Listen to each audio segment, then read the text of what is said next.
Good morning and welcome to our Weber County Commission meeting on this, the 12th day of October, 2021. It's 10 a.m. We have a full quorum present. We appreciate those of you in the audience that have decided to join us and those of you who will be joining us online at some later date. Our Pledge of Allegiance this morning, Commissioners, will be led by Shelley Hallisey. Our invocation will be given by Ricky Hatch, and then I'll have the thought of the day. We'll go to that point. Ms. Hallisey.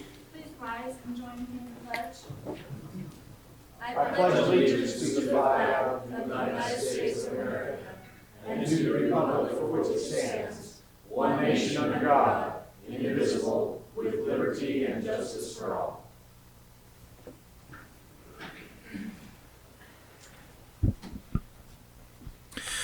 Our kind Father in heaven, we are grateful to come before Thee this morning, grateful for the moisture we received over the weekend, and grateful for the respective responsibilities that we all have in our community and in this county. We're thankful to be part of a representative government where our natural rights, which come from Thee, are protected by those whom we choose to represent and to serve us.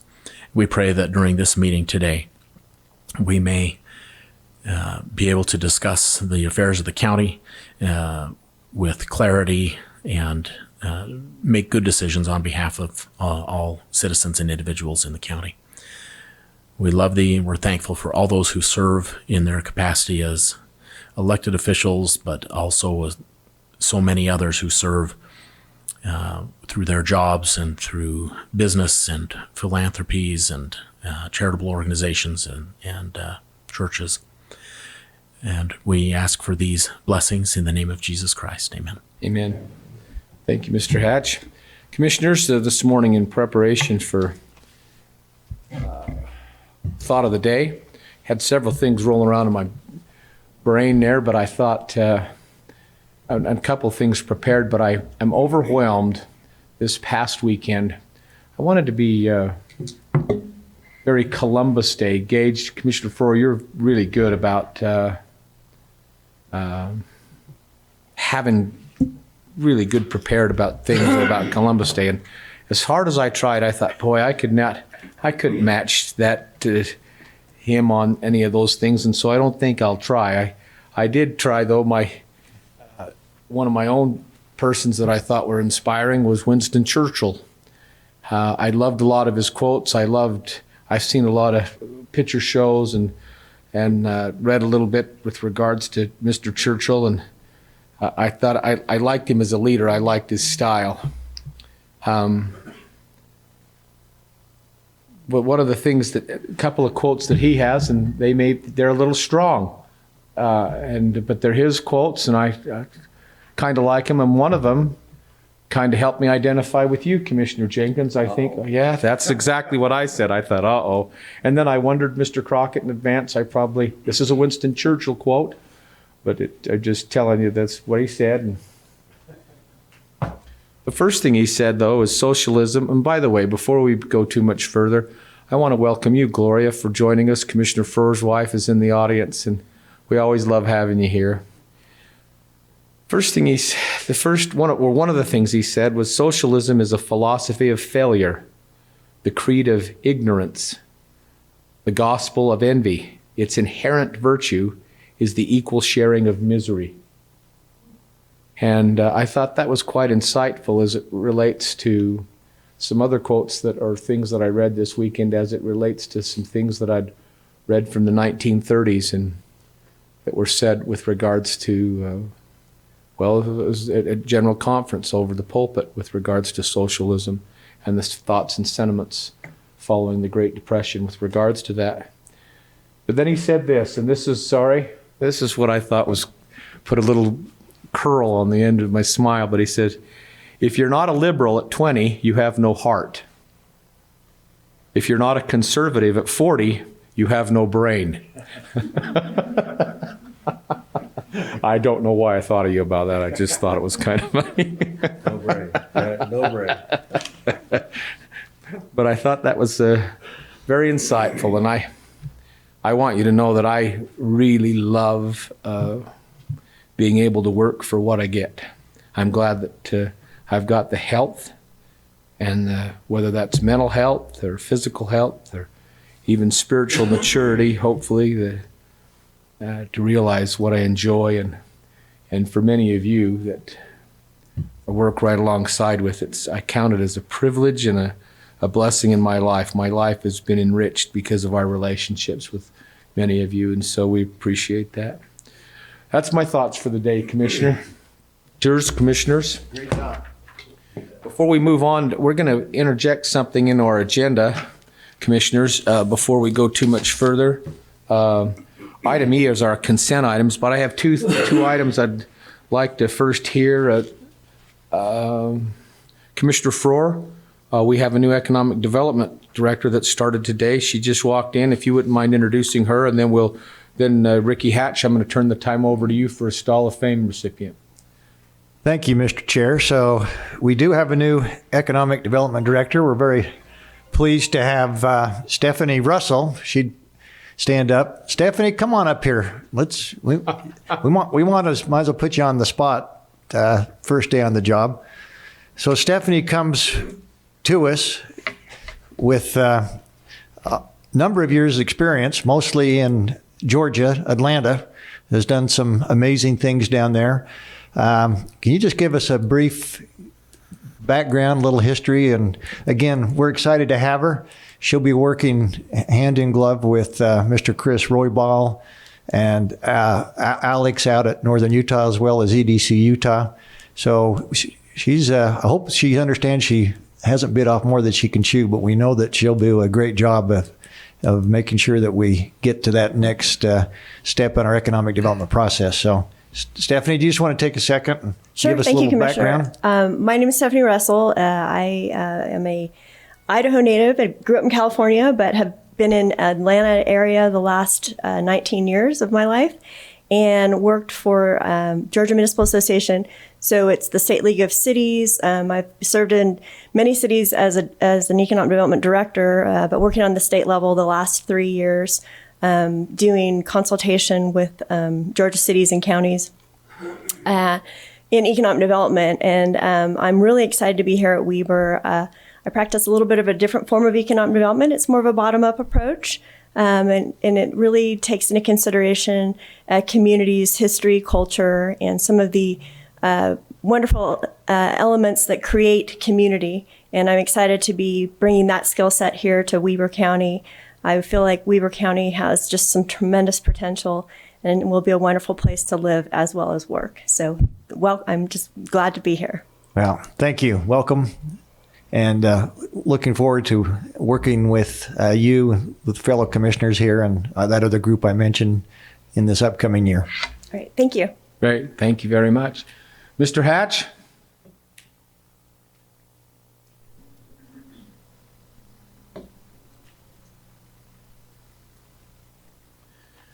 Good morning, Commissioners. Thank you, Morning. Mr. Chair. Thank you. It is my pleasure to nominate or talk about our Stall of Fame recipient for this month. And generally speaking, this person just really pretty much improves anything that she touches. And I'm talking about Stephanie Ebert. She has worked hard she's probably a little bit surprised right now, but that's okay. She's worked really hard to streamline the payroll process, as well as tracking and managing all of the requests for employee changes like pay increases, status changes, requests for new positions. And when you have over about 1,500 employees, that can get pretty hairy. There's an awful lot of that, and she has done a fantastic job at streamlining that process. Our departments see her as a valuable resource as far as budgeting, planning. They reach out often to her on how best to prepare for the future from a financial perspective. She does an excellent job there. She's also stepped up and taken over the tax rate calculation process from one of our other previous Stall of Fame recipients, Roger Brunker, and she has done an excellent job. Roger often says, wow, it took me like 5 years to figure this out, and it took her 5 minutes. And that's just how she works. She gets it, and she moves on really, really fast and does a fantastic job. And she's a lot of fun to have around the office. Despite her calm demeanor, she has a great sarcastic sense of humor that livens things up as well. So she's a huge asset for us, and we really appreciate her and wanted to nominate her as the Stall of Fame recipient for Weber County for this month.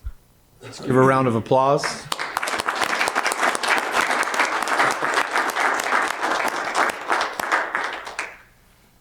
Ms. Siebert, we appreciate what you do and what you've done with regards to making improvements here at the county. You do a wonderful job and are very much respected and appreciated with because of not just because of what you do, but because of who you are. You provide a great balance to our area, and our county is in better shape because of you and what you've done. So we appreciate that. Thank you. We have a keychain, a coveted keychain for you. We'd like to get our picture with you. This, and it also comes with the best parking spot in the land. So for the next little while, for about a month. And so can we come forward and have a picture real quick, please?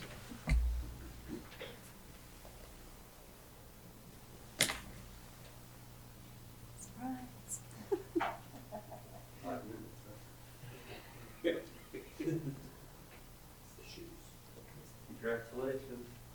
This is great. Congrats. There. Show your little star right there. Jeez. And she's Okay. 1, 2, 3, and smile. How about we do that? 1, 2, 3, smile. Gotcha. Thank you. Congrats.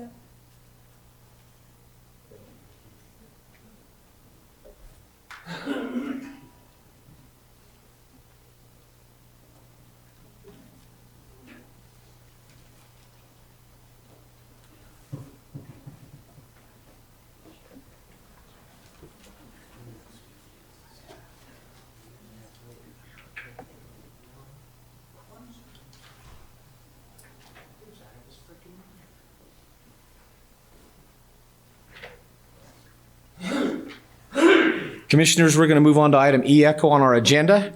The consent items, I'll read those briskly. Item 1 is a request for approval of warrants 4459 through including 4492 and 462 338 through and including 462 798 in the amount of $2,444,531.74. Item number 2 is a request for approval of purchase orders in the amount of $117,239.75. Item 3 is a request for approval of ACH payments to U.S. Bank in the amount of $230,360.95. Item 4 is a request for approval of the minutes for the meetings held on October 5th, 2021. And item number 5 is a request for approval of new business licenses. Item 6 is a request for approval of new beer licenses. And item 7 is a request from the Weber Morgan Health Department for approval to surplus 2 vehicles. Item 8 is a request from the Weber County Sheriff's off a Fed Homeland Security for approval to surplus equipment. Item number 9 is a request for approval of the amendment number 3 to the agreement by and between Weber County and Securus for training portals to the Police One and Corrections One, both software programs. Item number 10 is a request for approval of the following ramp projects. Item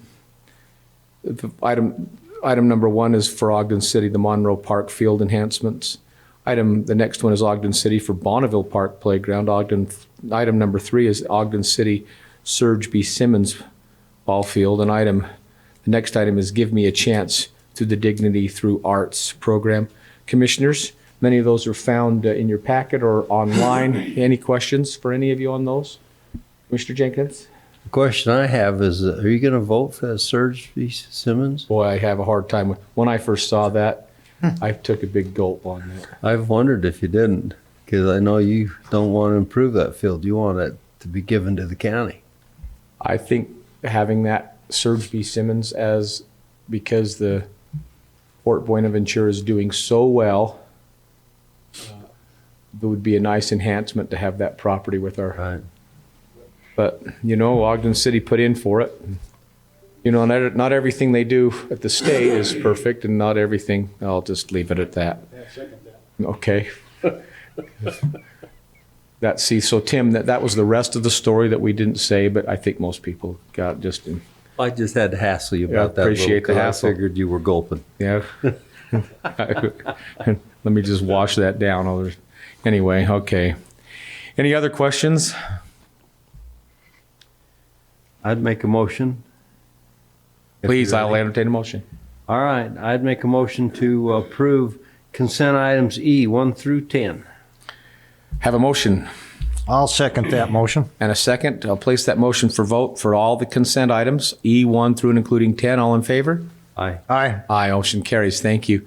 The next item is item F on our agenda are the action items. The first one, Miss. I might make one more comment, if I could. Okay. On item 8, you know, they talk about the militarization of our police forces by getting some of this surplus equipment from the feds. I do believe that's what that is. That's another. But the other day when they showed us where they got shot at by those folks, and that rig had 3 or 4 holes in it, or where it had been shot, then you start saying, well, maybe there is something to that. So I decided I'd vote for that this morning. But, you know, I always question that. That's something I worry about. I appreciate that, but I read where even in Weber County, we're able to put, we had to protect some people, and we were able to put it in that vehicle to be able to get them out of a particular sensitive situation.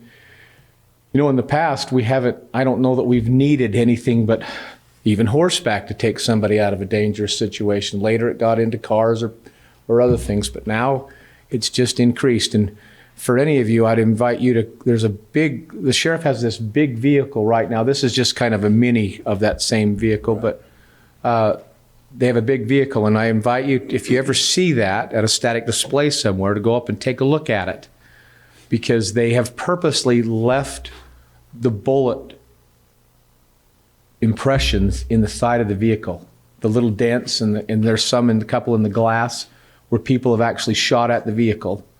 Shot at the sheriff, and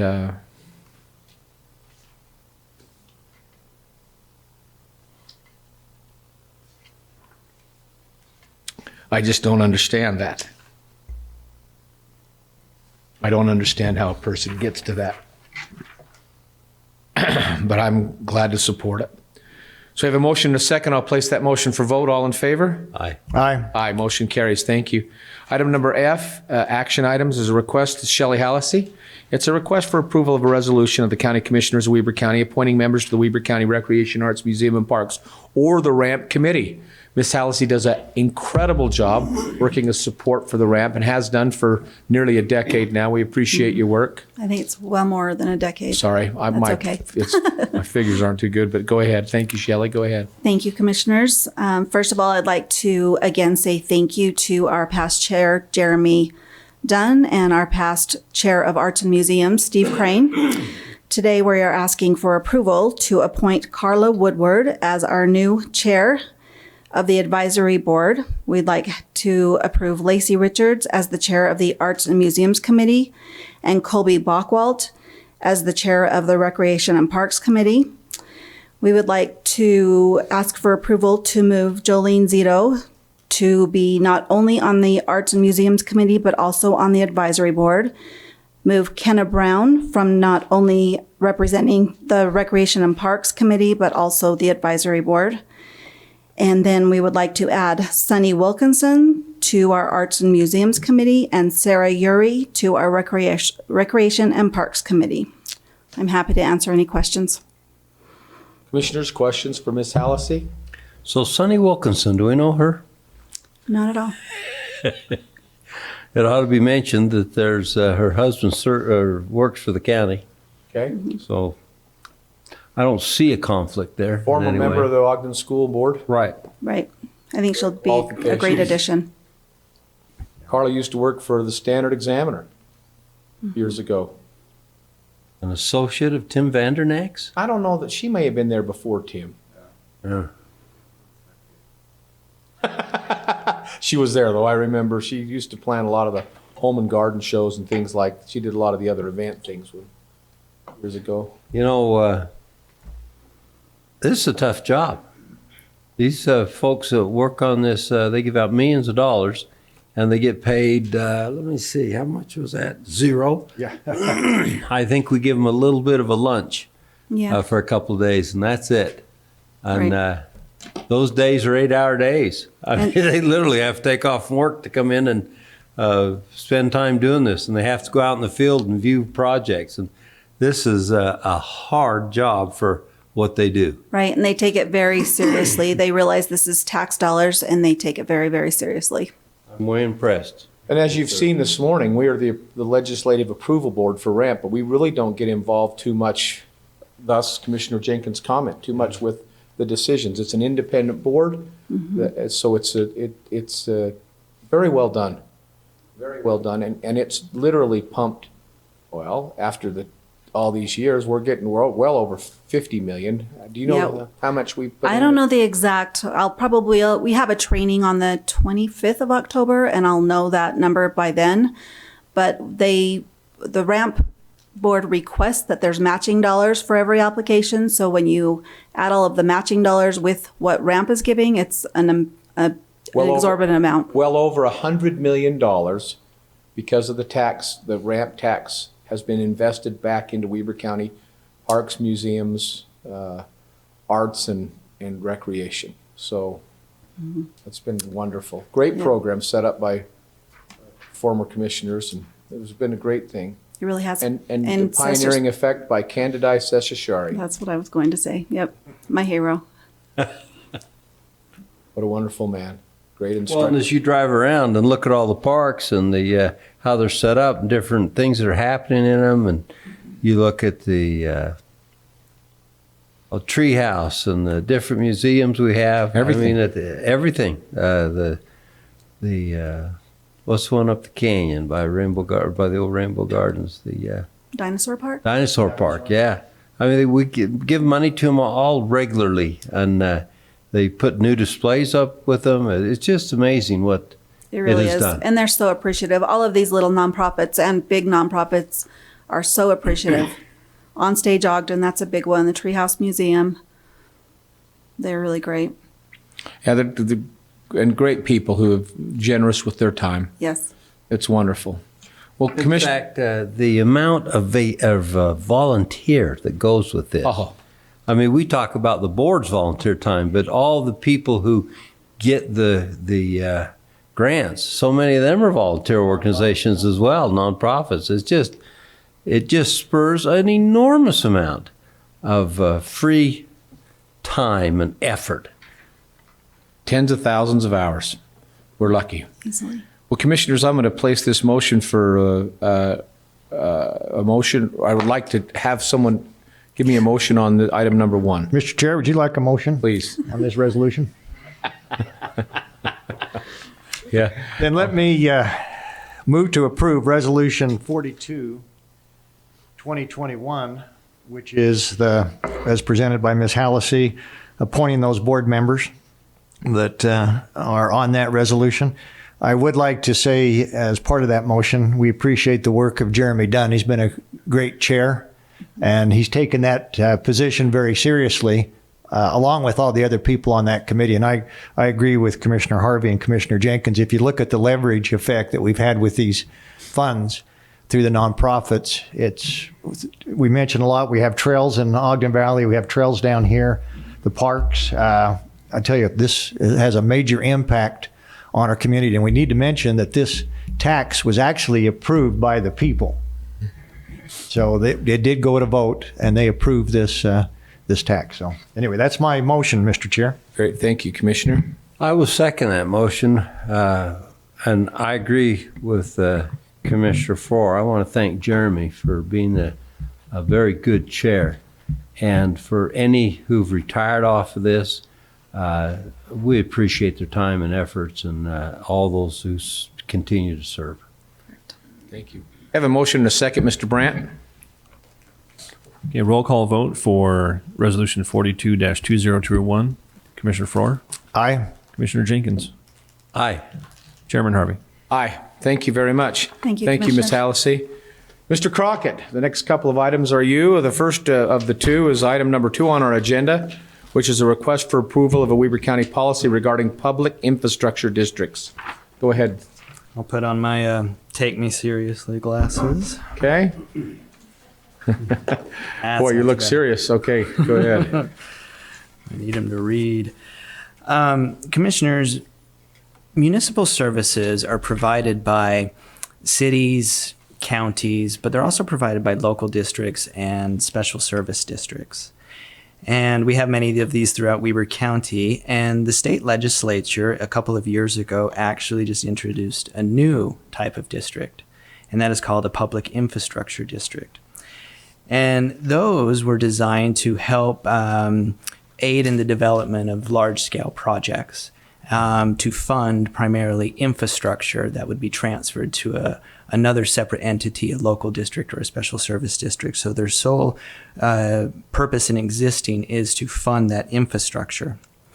Now, the relationship between a PID and the county, this is a new statutory process, and they're fairly new in Utah. These have been done in the country elsewhere, but in Utah, these are quite new. But they are left to the sole discretion of the county legislative body to determine whether or not one of these is going to be created.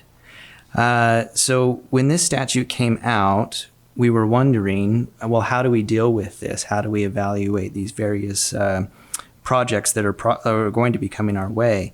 And the answer was, well, you develop a policy. And usually we go and we reference what other counties have done throughout the state.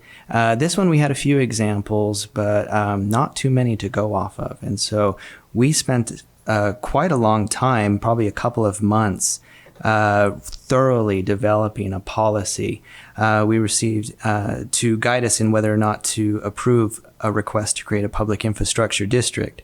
Assisting in that project was our county treasurer, John Bond, Sean Wilkinson, our county comptroller, Scott Park, representatives from planning and engineering, and we were headed up by Commissioner Gage Frohr. And then we presented this to the commissioners 2 times in a work session and received your feedback and made changes based off of that. So I wanted to just give a very brief rundown of what the PID policy does, and I'll just read the policy statements and then give a few snippets of what's contained in it. It says it is the policy of Weber County to provide a standard procedure to process, review, and consider a request to create a public infrastructure district. And we call for short PID. Any proposed PID will be considered in relation to the best interests of the county. If through the review process a PID is determined to be the most appropriate financing and governance mechanism, the requirements provided herein shall apply. The creation of a PID is subject to the sole discretion of the county. And we emphasize this multiple times throughout the policy. Compliance with this policy shall not obligate the county to approve the formation of a PID. It is one of many tools that the county has at its disposal in evaluating whether assisting in financing of a development is appropriate. Other examples would be the creation of a CRA or a special assessment area. We require that any developer who comes and petitions to create a PID, that they do have to submit a petition under the law, and you actually have to receive 100% approval from all individual landowners who are living within that proposed district boundary, and also all registered voters. There would be a fee that is be accompanied with that petition and application, and that is to assist the county in reviewing the project, because there is quite a few things that we do need to go over. In the application, we require them to submit detailed information about their infrastructure plan, what types of municipal services they are going to be providing, and then also we want to know a lot about their operational financing plan, including a pro forma financial overview of total costs and total revenues from all revenue sources. We basically want to know if this is going to be a good deal for the citizens who are going to be living within that district boundary, because these entities have the ability to issue bonds, to levy taxes, and so we want to make sure that it is going to be in the best interest of the residents. And we do have sections in there under the policy, under the application, where the applicants do have to provide a narrative demonstrating the public benefit in order to receive approval of a PID. These applications will be reviewed by a committee representing economic development, community development, planning, engineering, legal, financial representatives. We will gather all of the information that we need, and we will present that to the commissioners in the form of a report. The commissioners will then evaluate and make a determination as to whether or not to pass an initiating resolution instructing the creation of a governing document. And that is where the county will negotiate with the petitioners and set up the structure of how this PID will operate, such as board structure, mill rate, tax rate caps, and things like that. Or if there's multiple PIDs, how those will overlap and work with each other. There is a financial requirement. We do put a limit that, you have to have at least 10 million in proposed infrastructure cost to qualify to have the creation of a PID. And then once a governing document is approved, if the county agrees to the creation, we do require that certain disclosure requirements be recorded on these parcels that will be within the PID, so that landowners who come and purchase these parcels will know that there are different tax rates, and they will be able to make an informed decision whether or not to purchase property within that PID.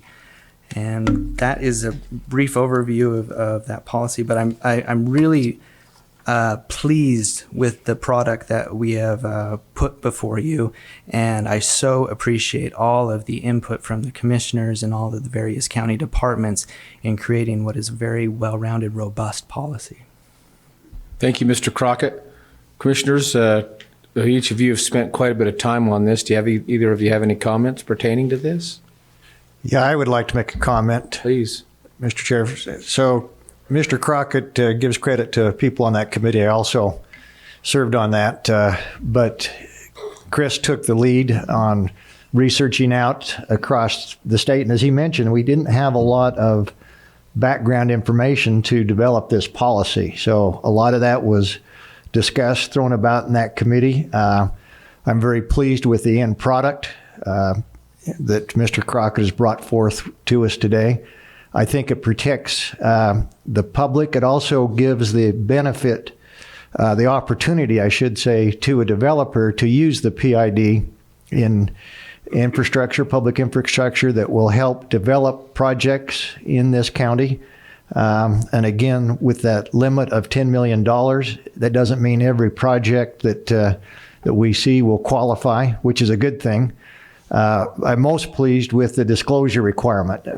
Coming from the real estate industry, one thing I'm a very big believer in is disclosure, that before somebody purchases a piece of property, they should understand thoroughly what the ramifications may be down the road. And I think in this policy, the disclosure requirements placed on the developer, and in conjunction with us as we talk about the tax rate that will apply, will be very well accepted, and the public will be benefited by this policy.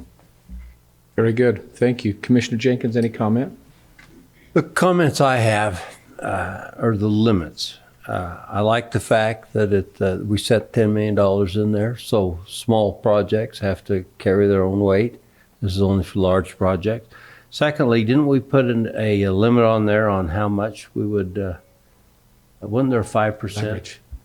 Yes, Oh, mill rate. there was a mill rate cap of mill rate. 5% unless That's right. the developer or the petitioners can substantially justify and give good reason why the commission should go above that. But to go above that is in the complete discretion of the commission.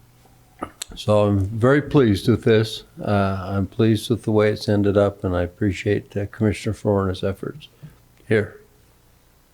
Mr. Crockett, you've done a wonderful job too in articulating it to paper, what needs to be done with all the efforts from the committee. With that, either commissioner, I'll entertain a motion for approval of this public infrastructure district policy. Mr. Chair, I'd move to approve the Weber County policy regarding public infrastructure districts as presented by Mr. Chris Crockett. And I'd second that. I have a motion and a second. I'll place that motion for vote. All in favor? Aye. Aye. Motion carries. Thank you. Commissioners, item 3, or page 2, is a request for approval of the first reading of an ordinance of the County Commissioners of Weber County authorizing restrictions to expressive activity. You're going to just go over the policy and not all the detail of this, or not all the... Correct. We're just going to go over the ordinance, the first reading of the ordinance, and then next week we will go over in detail the proposed policy that we would be asking the commission to pass. Thank you, Mr. Crockett. Go ahead. So, commissioners, there's many wonderful things about being a citizen of this country, and I think what makes us stand out throughout the world is probably our Bill of Rights that we have in the U.S. Constitution. And above all of those, I would say the First Amendment, which is the protection of freedom of speech, freedom of religion, the right to peacefully assemble, and the right to ask your government for redress. That is protected by both the U.S. Constitution and also the Utah Constitution. As citizens, we have the right to speak out and to raise our voice, things that concern us, without fear of being punished for that. It's how we flesh out ideas through the rigors of debate. It doesn't mean we always agree, but we do always have a right to speak. With that, the U.S. Supreme Court has, over the years as our country has existed, they have interpreted what the extent of the First Amendment is, and they have stated that there are limits to that, and that you have to balance that wonderful right of freedom of speech and right to peacefully assemble with other rights, and one of those is the efficiency of government. We live in an orderly society where we can't just go and say whatever we want whenever we want, because there are laws, there are other people who are trying to access governmental services. And so the Supreme Court has allowed governments to place what are called time, place, and manner restrictions. Those are content-neutral restrictions on expressive activity. And recently, the Utah legislature passed a statute addressing this, and this is called the Expressive Activity Regulation by Local Government Act, which states that if a local government wants to regulate expressive activity in any way, they have to do so either through ordinance or through policy. And you can't just pass whatever you want. It cannot be related. If you're going to pass one of these ordinances or policies, it cannot be related to viewpoint suppression. It has to be content neutral. These time, place, manner restrictions has to be narrowly tailored, and you have to provide a means for the public to be able to express their concerns, to seek redress of grievances and things like that. And so this is the first step in order to impose, to strike that balance between the efficiency of government and decorum and the rights under the First Amendment.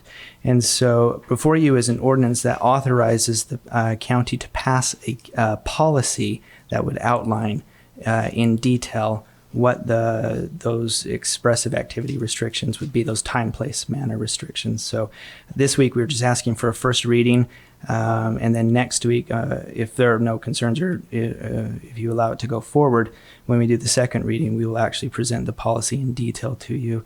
That policy has been drafted already, and I'd like to give thanks to my colleague, Mr. Brian Barron, who put together a really balanced policy that protects the First Amendment, but also will promote the efficiency of government. Thank you very much, Mr. Crockett. Commissioners Frohr or Commissioner Jenkins, do either of you have any comments regarding this? Nope. I will just, I want to make another comment. Mr. Crockett, you have spent a lot of time going over this and making sure that we're protected and we're doing the right thing. As chair of this commission, I will not stand back, especially in this venue, and listen to those who aren't educated on a particular topic disparage our county team or disparage this commission or attack us personally. That's not effective, nor is it efficient. We have a responsibility to run efficient government here. We'll continue to do that. We have been doing it very well, but to have interruptions or to have that type of behavior won't be tolerated in here. It just can't happen. I appreciate your work on it. So, commissioners, this would be a first reading then of this ordinance on restrictions on expressive activities. I'll entertain a motion for approval. Can I ask a couple questions? You please. So, Mr. Crockett, basically, as long as somebody is respectful of our time, they can pretty much stand up and say anything they want still, right? Right. The policy, and I think that's one of the main purposes of the policy, is to educate the public of when it is appropriate and when it is not. And so we will outline where there are public forums where you can just go and you can peacefully protest, like on the sidewalks, where there would be an open forum, or, for example, a park that's designated for that. And then there are limited public forums where we expect to have dialogue on items that the county is considering, that they want to hear from members of the public. But in those limited public forums, there are going to be rules that you have to abide by. You have to be, for example, be recognized by the chair. There could be time limits if there's a large number of people that want to speak. It could be related to items that are on a commission agenda. So it'll help educate members of the public as to when those types of speech can happen. Okay, so this does not prevent somebody from standing up in one of these meetings and calling me stupid, right? If they really think I'm stupid, it gives them the right to say that, right? In a limited public forum, like in a commission meeting, if it was a serious distraction to what you're doing, no, they cannot do that. But if someone called you that out on this distraction. Yeah, I mean, the Open and Public Meetings Act allows if they seriously disrupt the procedure of a meeting, that they could be removed for that. For example, you can't have somebody just get up and basically filibuster your meeting and take control of it. But I think with being public servants, we can't always make everyone happy, and it's kind of built into the job that people we will allow them, if they're upset or angry, to come and speak with us. Well, and that's exactly where I was going with that. I realize that as public servants, once in a while you have to take a beating a little bit. And I don't mean a physical beating. I mean a psychological beating where somebody has the right to stand up and tell you that they really don't believe in what you're doing. And I understand, like you said, they can't be allowed to overtake a meeting or filibuster and take control of it, but they do have the right to express themselves. And I want to make sure that we in no way infringe upon that right. And I can tell you that in our office, we have had many, many discussions, and we are very, very strong supporters of the First Amendment. And I do think that change can happen by having those difficult conversations. And just because we don't disagree, just because we don't agree on everything, sometimes that's a great thing. That's how we actually get to the heart of issues. Right. Okay, thank you. That's all I want to make sure, Mr. Chair. Before I go to you, Commissioner Furr, one of the things I want to comment is that, especially with this commission, I've enjoyed watching behind the scenes these commissioners accepting appointments, reading emails, exchanging communication in a variety of different ways within the office of the commission office.